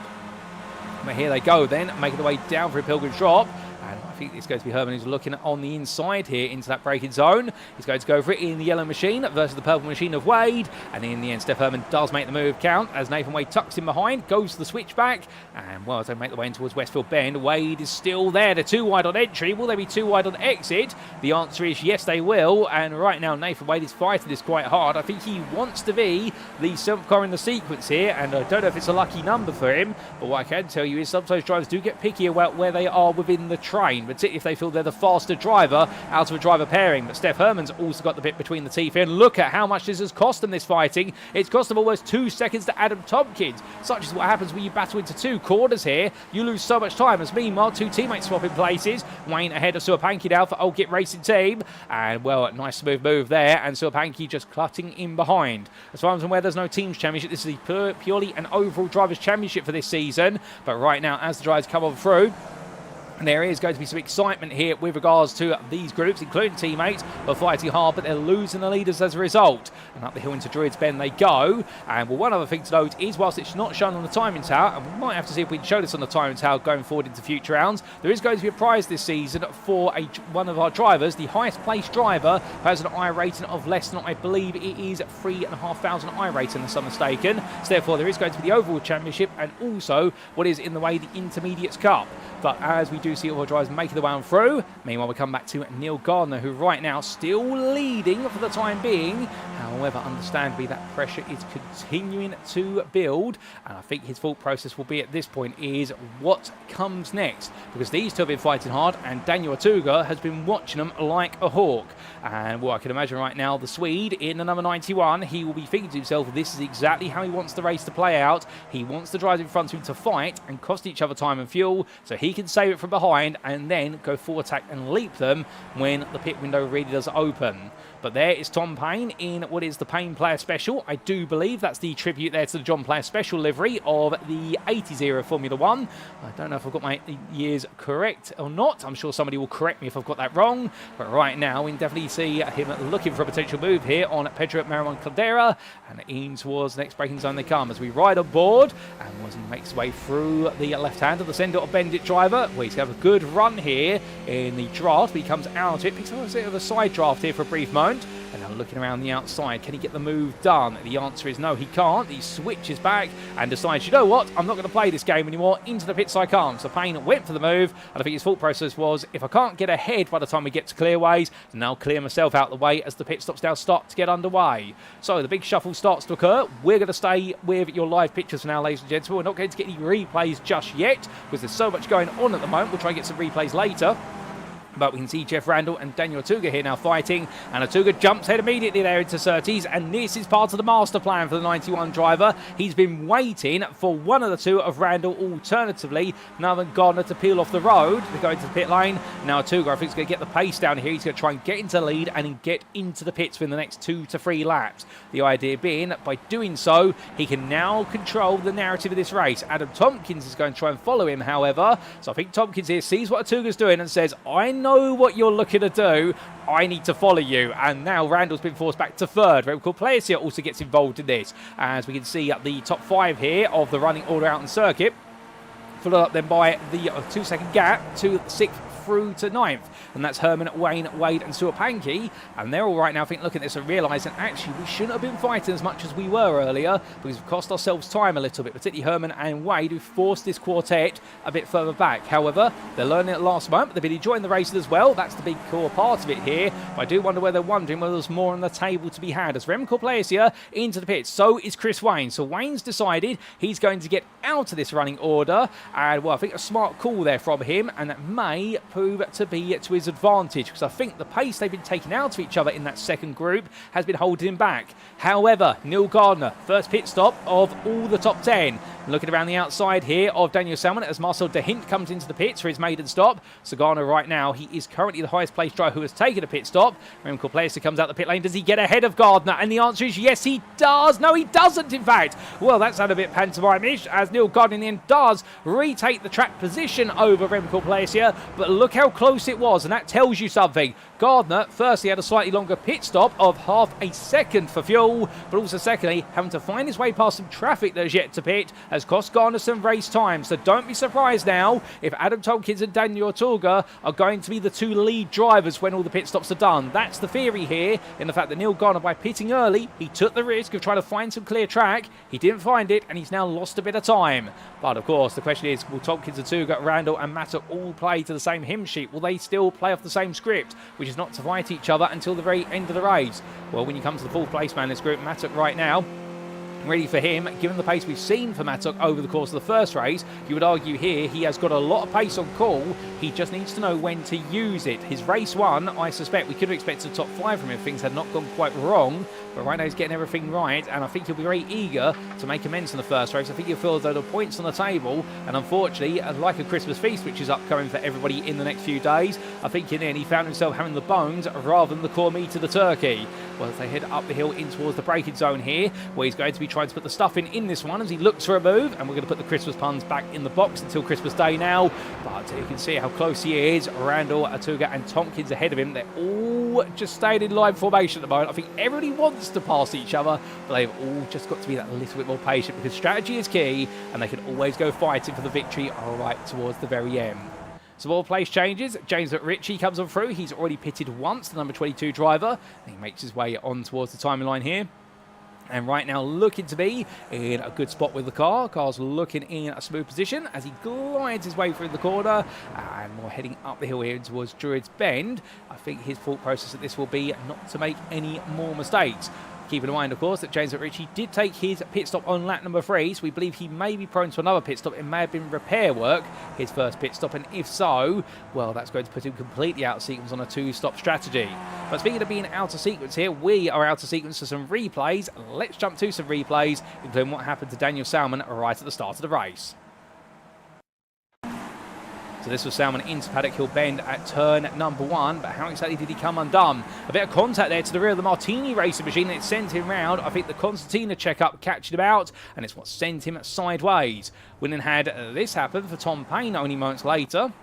This was Payne heading on through what was Sheen Curve in towards Sterling's, and as he carried all the speed, he's going to go a bit too wide. Rear of the car slid loose, and Payne thankfully able to get it back under control before it was too late. And then had this for Paul Smith first on lap number 2. This was coming down the hill, and this was the big moment as he stepped aside for Gordon van den Bergen and then went into the corner. Too much speed on the rear axle, went sliding sideways and got the car stopped, but then everybody had to react to him, and we caught the rest of that live on air. We then had this happen for what was none other than Lee Payne on the end of lap number 2. This was Payne making his way through the final corner, albeit intermittently. And well, in the end, did we actually get to see what happened to him? He went straight on the gravel and ricocheted off the barrier there. So a nightmare moment for Payne, no doubt about it. This was Neil Garner having some fun as he fought with Remco Plaisir on lap number 3, and in the end diving his way in towards Hawthorne's Bend. The car cutting sideways, but somehow, someway managing to keep it pointed in a straight line. And we had this for Dennis Johansson on lap number 5, and for Johansson, a race that was already going bad, going from good to bad to nightmare. Winner of race number 1, went onto the grass into Paddock Hill Bend, the car went straight onto the barrier, and I think for Dennis Johansson, that really was it. But with that, ladies and gentlemen, that's it for our replays. Let's head back to your live racing. And so we come back, but what do we come back to is the big question we need to answer. Well, as we do look back to your top 4, Tompkins, Atuga, Randall and Maddock, they are still together here as time continues to trickle away. We've not got long left in this race now, 13.5 minutes to go. We're just over the halfway point, but we are, most importantly, heading towards the strategy point here, where these drivers are going to have to pit at some point and where they fit back into the bigger picture. And that is what we need an answer to. And what we can tell you right now, your top 10 have yet to take their mandatory pit stop. As Steph Herman sets a new personal best at 37.838. He's looking very quick, this Herman, right now. As he makes the one around, he knows that he's only as quick as the toe he picks up from these drivers in front, and he does need to run to their pace. He can't simply now try and put the hammer down, otherwise he'll find himself trying to bulldoze his way into a pack that's got itself very much organised. However, that's all part of the story, in the fact that if he can find a way to get involved into his pack and start to slice his way through, he may be able to gain some opportunities, unless he feels he's been able to do a bit more fuel saving. That's always a consideration, but either way right now, these drivers are all making their way onwards, and it does seem as though nobody is going to flinch yet, but they're going to have to flinch at some point, because if we base it on Neil Gardner's pit stop, where he did pit just after 11 minutes was complete, then you would imagine that these drivers will be able to go the best part of approximately what will be all the way to around the 19th minute or so before they will need to come in. So there's quite a bit of a pit window. But as we look back to Tompkins, your leader, we look from the rear of his car. There's 91 of Daniel Atuga. And right now the privateer just holding a little bit more here as they roll the way towards the end of this 11th turn of the circuit in this race. In terms of tyre life, we have mentioned these tyres are going to last a very long time. They could be good enough for an hour's racing, if you will. So therefore, there's no worry from our drivers here about any excessive tyre wear. As we do see George Mattock there take quite a tight exit line out to turn number 9. I wonder if he's perhaps just trying to sight up exactly how close this pack is to each other. Of course, they all have their relatives available to them, much like we've got the battle box in the bottom right-hand corner of your screen. Our drivers can display that in that cockpit if required. However, I wonder if Mattock's trying to see the order there and also perhaps just avoid sliding too wide. Perhaps he's not quite happy with the setup of the car and can't carry as much speed out the corners as he would like. Also, another thing is he might be fuel saving off the corner and just taking a very gentle approach into the corner and not carrying as much speed and then making up the deficit of exit speed by using the slipstream. They're all valid approaches. But leaving the top 5 behind for now, We look to James Ritchie, who's going to look round one way, then the other versus Daniel Salmon. These two are fighting, albeit Salmon has yet to pit, but Ritchie has pitted. So therefore, this is on two different strategies as Jared Steele comes into the pit lane from just behind them. So therefore, he will fall out of this running order and flow. But we can see here that right now Ritchie close, but not close enough. And Daniel Salmon instead holding his position, at least for now, as they get ready to go onto the brakes in towards Graham Hill Bend. Salmon here right now, knowing he's fighting against the current. And therefore, when he does go into the pits, he'll be releasing McRitchie. And if McRitchie does get close enough to fight him, I wouldn't be surprised if the Canadian driver does step aside here rather than fight this. It wouldn't really be worth his time to do so. Not saying he shouldn't, it would give us some entertainment, but in the big strategic picture, he would be losing effective time. Meanwhile, trying to gain some time back, here is Neil Gardner trying to get the inside of Marion Caldera, and he does so. He makes his way past the Spaniard, but Caldera is right there with him as they come down off of Westfield. And we ride on board the nose camera here of the number 99 as the Spaniard comes on through. Pit stop meanwhile off camera. Jeff Randall is into the pit. So Randall has decided enough's enough in running inside that top 5. He is going to be the one who takes the gamble to pit next, as does his teammate Peter Sorpanki. So I think Old Git Racing have decided their strategies and they are going to commit to them. There's not going to be too much fluctuation, albeit Chris Wayne has already pitted, so therefore he was a bit of an early stopper. But I think he's acted as a reconnaissance vehicle for the rest of the team to know exactly where the gaps in the field are. But there goes Cladera into the pit lane as well. He decides enough's enough, as we do still have the continued run of the drivers out there, including Adam Tompkins, and also Daniel Tuga and George Mattock and Steph Herman. Your top 4 now all stay together, and Nathan Wade, who is not in the pace or the slipstream of them, he's gradually falling away. He's now 4 seconds off the lead quartet, and I think for Wade at this point, this is one of those races now that is coming to bite a little bit on the backside, knowing that fighting earlier with Chris Wayne has actually cost him the chance to be in that group, albeit be hoping that perhaps he can do some magic on strategy. Once you fall out of the toe, particularly in these longer races, it's very hard to make up the time that is gained every lap by drivers who are working together in front of you. Now, speaking of things that are changing further down the order, well, in terms of the pit stops that have played out, we do have Chris Wayne down here in 17th place. In fact, he's been involved in some sort of difficulty, and I think his pit time has been the best part of 50 seconds. But he's just been demoted down a lap. I wonder if that's a glitch on our timing tower there, ladies and gentlemen. Don't quote us on what we're witnessing right now, but I think Wayne's had a problem with the car because he's had to make a very long pit stop recently of 51 seconds, and something tells me that might be due to damage. So therefore, he's going to fall out the hunt unless he leaps back up the timing tower. Our timing tower has been known to be a bit precocious every so often. As Daniel Salmon carries on here, he is still yet to pit, and George Mattock has come into the pits from the top 4. So for Mattock, this is to try and cover off none other than Jeff Randall. Here is Randall. He's got Neil Gardner not too far behind. So Randall's leapt ahead of Gardner. That's important. Remco Pleiser may have not come out ahead of him, but Jeff Randall has. And at the time, Gardner and Randall will fight at the very front of the field. Here comes Mattock out the pit lane. And as he does so, we look to the blimp camera. That's not too good, but you can see there the visible outlines of what was Randall Gardner coming through. So Mattock has lost out in the fight with them. So right now, Neil Gardner and Jeff Randall continue to push onwards, but Jeff Randall seems to be the one who is the highest placed driver who's pitted. That is now the question mark of what can Tompkins, Atuga and Herman do. Can they beat him, or will they come out behind him? And if so, how close will they be behind him? Will they be right in amongst the group, or will they have to try and close up some time? As Tompkins and Daniel Atuga, meanwhile, they carry on. Steph Herman has now dropped to 1.8 seconds behind, so his pace has dropped slightly. I believe he has had a mistake on the previous lap that cost him 7/10 of a lap. And indeed, Steph Herman has lost out considerably on the previous tour around the circuit. A small mistake has had big consequences. And now, Tompkins and Atuga, with how much they're working together, Saint tells me it's either going to be, will be Randall and Gardner together for the lead, or it will be Tompkins and Atuga who are leading once they exit the pit lane. And I'm putting my money, it's going to be this pair right now, because their pace has been slightly above what Randall and Gardner were achieving earlier on, albeit of course they had a lot more fuel in the car then. But right now, these two have definitely shown no signs of not wanting to work together, and they're only now starting to come up on some potential lap down traffic in front of them, as we do see there none other than Simon Wareham cuts up the inside of Jared Steele for 19th place. These two carrying on the fight, albeit they are going to go a lap down in due course at this rate. There still looks for the counter-attack into Druids Bend, but it's not forthcoming. Herman and Wade are into the pits. Steph Herman makes his way out of the pits as quickly as we can catch him. And as he does, where's Randall? There he is. But as they make their way onwards, Neil Gardner's going to fight with him, and Steph Herman's going to get ahead. What about Nathan Wade? Has he been able to get ahead? He has not. He comes out behind this, just ahead of George Mattock. So we've got a bit of shuffling here towards what is the bottom end of the final top 10. And right now, Mattock has lost out massively. So much so he loses out even more by going wide there at Paddock Hill Bend.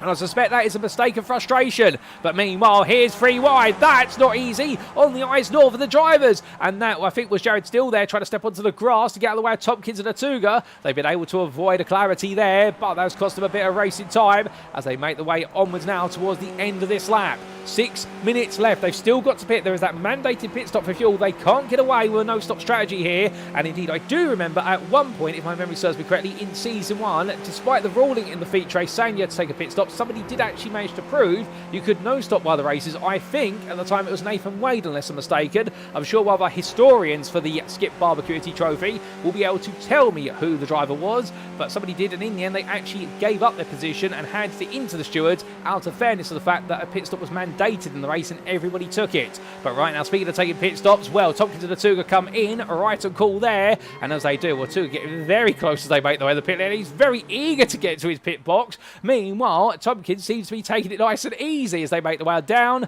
but as they do, Tompkins parks up. Atuga's next, and here comes Gordon van den Bergen as well. But where is Steph Herman going to be in relation to this? He through the final corner he goes, and as he does so, all the way powering down. Meanwhile, leaving the pit lane, there's Atuga. Tompkins is behind him. Here comes Herman. It's going to be close, as we can see Randall Gardner fighting the rear of the picture, but Daniel Atuga has it. He has retaken the lead, and just in time as Steph Herman comes up for in second then, Adam Tompkins re-emerges in third, and Neil Gardner cuts up the inside of Jeff Randall into Paddock Hill Bend to move into fourth. So your top 5, they are back together, separated into clusters by 1.2 seconds apiece, but right now we've got a top 5 that's very close together, and Nathan Wade has been able to squeeze his way into 6th as Remco Pleiser makes the move on George Mattock there in towards Druids Bend to move into 7th. So Mattock hasn't really lost out, he's not really gained. Remco Pleiser has lost out slightly, as has Jeff Randall and Neil Gardner. Nathan Wade is back to where he was, and meanwhile your top 3 of Atuga, Herman and Tompkins have been the biggest gainers in relation to it all. They've been able to save enough fuel in order to be able to maximise what is their time on track, I should say, as I lose my words for a brief moment. Goodness me, try to say that quickly, time on track multiple times, I dare you. But meanwhile, Adam Tompkins, Neil Gardner and Jeff Randall, these 3 will now be fighting over 3rd place unless they decide to mutually work together, chasing down Atuga and Herman. But are they going to? Because when you think about it right now, with only 4 minutes left on the clock midway through this lap, we've got this lap plus another 2. I don't think the adage will be to work together at this point. I think they're now locking in for a fight for the final spot of the podium. And Adam Tompkins, who took on quite a lot more fuel compared to Atuga in the pit lane, I think he's overfueled that car by accident. I think that the team put in the fuel thinking he wouldn't have done all the saving he's done, because he spent 11 seconds stationary. Atuga only spent 8.67 seconds stationary, and it was Tompkins who was primarily behind for most of that, and there's no way he did not save more fuel than what that statistic would tell us. I think Tompkins here really has been shortchanged by the pit crew. But meanwhile, we look back to Remco Pleiser, and we can see him going defensive there versus George Mattock, as Mattock's trying to go on the counter-attack here for 7th place. He's going to go around. Pleiser gives him the space to operate. Great racing respect shown, and as they head up the hill, well, now it's going to place it on the inside here of Mattock in towards Druids Bend. But by the time they get towards the apex, Mattock's almost clear, or is he? He has to dance his way around the outside, and to the inside down the hill they come, and George Mattock, yes, he does. He gets it done there, and the number 29 driver moves up another position. Pleiser will be with him, but I think now it's for Mattock to try and bolt away as quickly as he can. As further back, Daniel Salmon finds himself in a fight for 15th place here, one of the last positions inside that top 15, head of Pedro Maramon and Cladera, as they come over the crest and onto lap 17 of their own. And these two enjoying a good little scrap.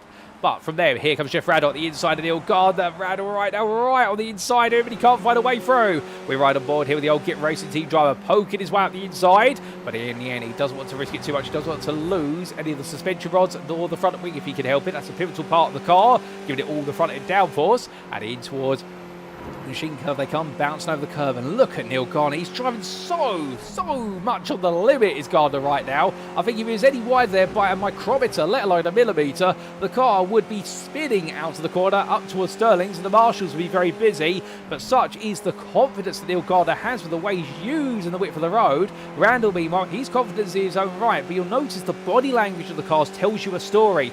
Randall prefers the car that's quite stable in its setup. Garner prefers a car that is very loose on its rear end. It's almost as if Garner wants the car to guide him from the rear into the corner, whereas Randall lets the nose guide him into the corner. And it's two different driving approaches there. And, well, those different approaches do mean that these drivers right now both exchanging lap times, but they're both gaining the time for different approaches. Randall is very smooth with regards to his apex exit. Meanwhile, Garner is very aggressive on the exit, but he's very quick on the entry, and that's where he gains all the time. But looking back to Plaisir versus Mattock, these two still together as Mattock runs a bit wide. And meanwhile, our leaders, I believe they have gone on to the final lap. With the fact on lap 18, 50 seconds left on the clock, we are going to be very close here to get a 19th lap. And Atuga right now, well, he is 1.1 seconds clear of Steph Herman behind, and Adam Tompkins is almost there with him. So this is not over yet, but this race is definitely right now heading towards its crescendo. And I have just received confirmation it will only be 18 laps. So we are on the final tour of Brands Hatch here today for round number 2 of the championship. And Atuga right now, your leader, all he's got to do is not make any mistakes between now and that final quarter. But meanwhile, Tompkins, he's been able to break away from Garner and Randall are fighting harder for 4th than they are chasing 3rd. As we briefly lose Steph Herman to the Eve Ready rematerialises. Hopefully that's not a sign of something to come. Remember, Plaisir and George Mattock are still engrossed in their battle. But right now, Mattock going defence there versus Plaisir. As meanwhile, Atuga comes through the final quarter. And whilst race number 1 did not work out the way he wanted it to, in race number 2, it is going to be a win for the Swede of Daniel Atuga, who demonstrates he's got the pace here to be a contender as he takes the win ahead of Steph Herman, with Adam Tompkins round off your podium.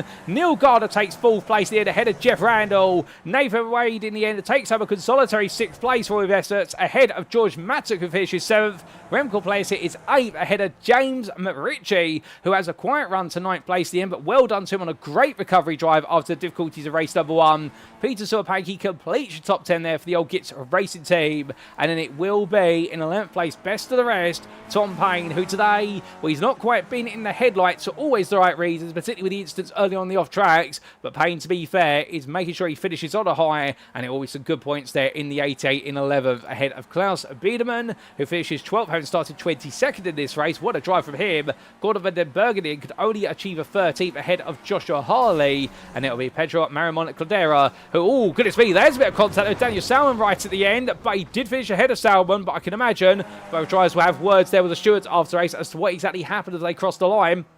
And Titus de Jong, he's going to be coming home in 17th place, and it definitely has not been not too much of a positive day for the number 90 driver. Normally we'd see him fighting the top 10, but not so today. But he's still ahead of David Elliott, who crossed the line in 18th place. And then we've got a couple more drivers still to cover for it. Give them all a round of applause, as we do see Jared Steele versus Simon Wareham. And in the end, both drivers get it wrong at the clearways, but only one is going to find a clear way through to victory. And it is going to be Simon Wareham on the title line, who just outpaces Steele to the finish line for 19th. Steele's 20th, and Marcel de Hint in the end will be your last lead lap finisher in 21st place. Goodness me, ladies and gentlemen, what a second race. Really added up to the absolute intensity and excitement of our first race of today here at the Brands Hatch circuit. And as everyone cools things down, we better cool down as well and take a look to the scenic view, and with it, of course, the race results, subject to any stewards' inquiries. And after an absolutely epic second race here for round number 2 of Season 5 of the Skip Barber Community Trophy, as brought to you on iRacing and sponsored by both Musical Money and Old Git Racing Team, Daniel Atuga in the end taking the victory in race number 2, and a huge haul points with it to combine with his top 10 finish in race number 1. The priority there winning by just shy of half a second. Steph Herman in the end, a brilliant effort for him to take home 2nd place, and the German driver will be very pleased with that result, ahead of Adam Tompkins, with Tompkins in the end wondering what went wrong with the pit stops on the fuel to see him finish in 3rd. Neil Gardner, he managed to finish ahead of Jeff Randall in the end in their brilliant battle, although I think Gardner and Randall both know that today a podium could have come their way, but instead it was 4th and 5th. Behind the old Git Racing Team driver, it was Nathan Wade in 6th, with George Mattock in 7th, fighting hard all the way to the finish and finishing ahead of Remco Plaisir. with the Raging Turtle Racing Drive from the Netherlands putting on a good show, but unfortunately it was not going to come his way when it came to the blows with Mattock. James McRitchie finished in 9th there, the privateer, ahead of Old Git Racing Team's Peter Sorpanki, who moved forward from his result in race number 1 to achieve an even better result in race number 2, and behind the Old Git Racing Team driver from Finland, we saw the Englishman of Tom Payne best the rest in 11th. Klaus Biedem was only a second behind, ahead of Gordon van den Bergen, with a sick-head racing drive being followed up by Joshua Harley and Pedro Maramon Cladera, and then outside that top 15, we had Daniel Salmon just finishing 16th behind the Spaniard, the Canadian driver missing out there by only 3/10 of a second, and it was Titus de Jong in at 17th place, ahead of David Elliott, with Simon Wem and Jared Still completing the top 20.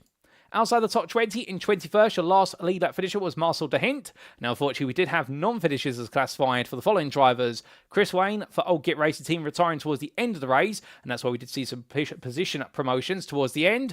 We also did see a retirement for Mario Farag, the Spaniard, and also the Dane, your race 1 winner. How things have turned around there for the defending champion, albeit it's only rounds 1 and 2 to be fair, but still that's not a good sign for Johansson. They're 24th, but that's a non-finish after that mid-race retirement. Lee Payne and Paul Smithhurst as well, and also we saw a retirement for the BMW Motorsport machine, Terry McGrauther. We also did see difficulties for Marcus Dorner and also Martin Van Eckelen, David Kennedy, and last but not least, as classified as a non-finisher, Oriol Surratt.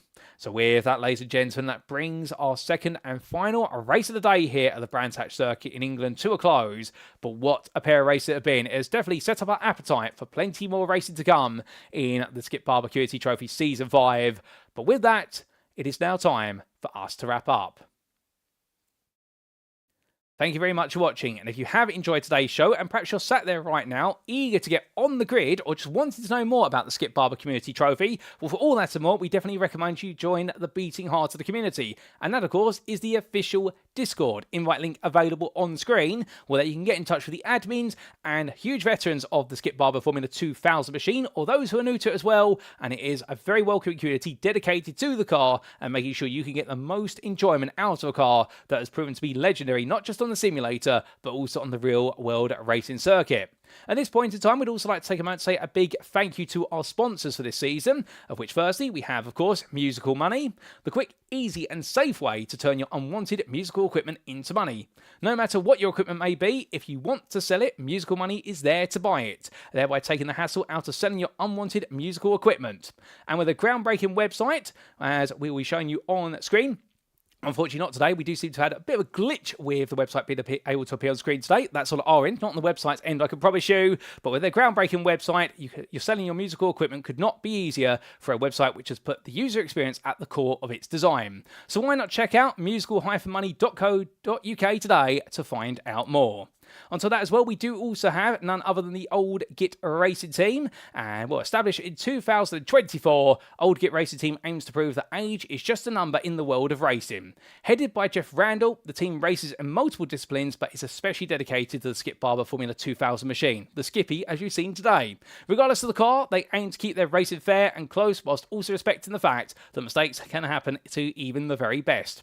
If you'd like to know more about the team, be sure to head to the Twitch channel, and that is at twitch.tv/Old Git Racer, where you can check out their racing, including their onboard perspectives from the Skip Barber Community Trophy. But a huge thank you to both our sponsors, and with that, ladies and gentlemen, the big question is, what's next? What's next time out? Well, it's supposed to be on broadcast today, but next time out, we will be live from Circuit Side as we continue the story just after Christmas Day on Sunday, the 28th of December 2025, because for rounds 3 and 4, we'll be making our way to the Donington Park National Circuit, and right in the beating heart of the United Kingdom, we'll be continuing the story, and what a story it has been so far. Wins have gone to both Dennis Johansson and also none other than what is Daniel Tuga. It is one win apiece between them, but plenty other drivers have been right in the hunt for podiums and the top 5. But will we see a first repeat winner at Donington Park? Will we see 2 new names head to the top step? With all that and more, you'll need to tune in a week's time to find out. But until then, ladies and gentlemen, we have been at the Skip Barber QT Trophy. I've been your host and commentator, Paul Walsh, also known as TX141 or Britain Spit, depending on what media you follow me on. And until next time, firstly, allow me to wish you all a Merry Christmas, because we'll be on the other side of Christmas Day when we pick up the story, and therefore I do hope you have a great day, whether you're spending it alone or with family or friends, that you can find a smile and enjoy the winter holidays. And with that, of course, we should also say, remember to stay safe, stay well, stay smiling, and most importantly, like our drivers, remember to stay on track. Good night.